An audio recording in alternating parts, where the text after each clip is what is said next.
Hindi pa rin natutugunan ng pamahalaan ang pagpapalakas sa lokal na produksyon.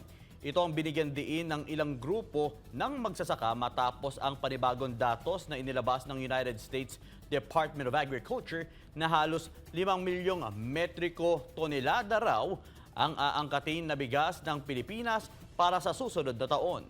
Si Sheena Torno magbabalita.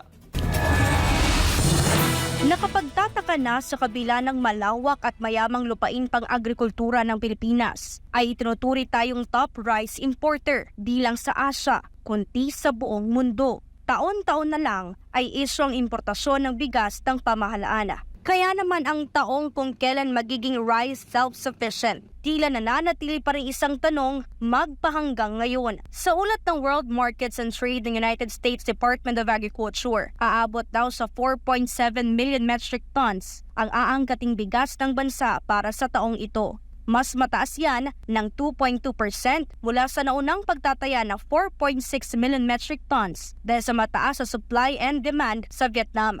Pero sa bagong report ito, sinasabi na posibleng umabot din sa 4.9 million metric tons ang aangkating bigas ng Pilipinas para naman sa taong 2025. Ayon sa USDA, ito raw ay dahil sa posibleng kakulangan ng lokal na produksyon ng bigas dahil sa epekto ng El Nino, La Nina at sunod-sunod na mga pagbagyo.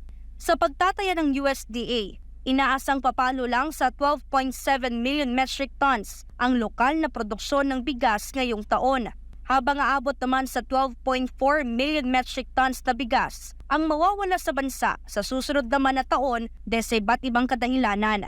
Dismayado na naman dito ang grupong Federation of Free Farmers dahil hindi raw imposible na mangyari ito. Hindi naman daw kasi natutugunan ng gobyerno ang pagpapalakas sa lokal na produksyon.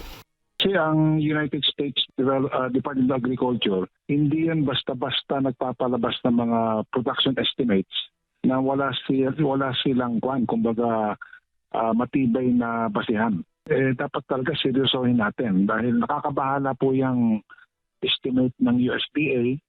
Punto ng FFF, imbes na mga lokal na magsasakang natutulungan sa pagpapalago ng kanilang produksyon ay mga dayuhan pang nakikinabang sa pera ng bansa. Really bad news.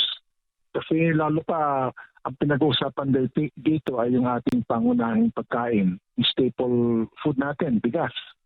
So anytime na palaki ng palaki ang ating dependence, imports para punuin yung ating pangailangan po sa ating staple food, apektado po yung seguridad natin sa pagkain, pati na rin po ang ating seguridad bilang isang bansa. Paliwanag naman ng Department of Agriculture sa Pilipinas, normal naman na nagbabago ang importation data na tinatayan ng USDA. Pero aminado rin ng ahensya na naapektuhan ng mga kalamidad ang sektor ng agrikultura.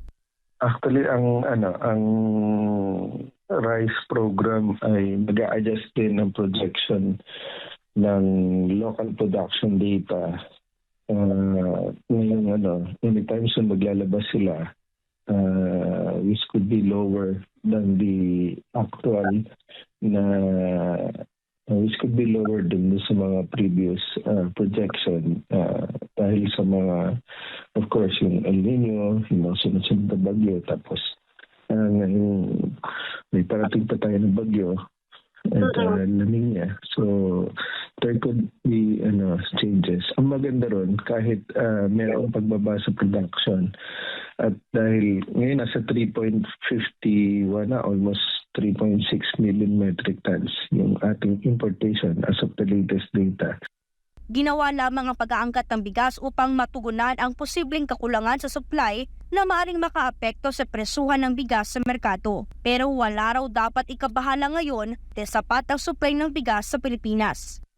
So yung ating overall stock by the end of the year could still be 100. Ito yung isa rin sa mataas na stock data natin. So nagmamatch pa rin yung import at saka local production to meet yung local demand.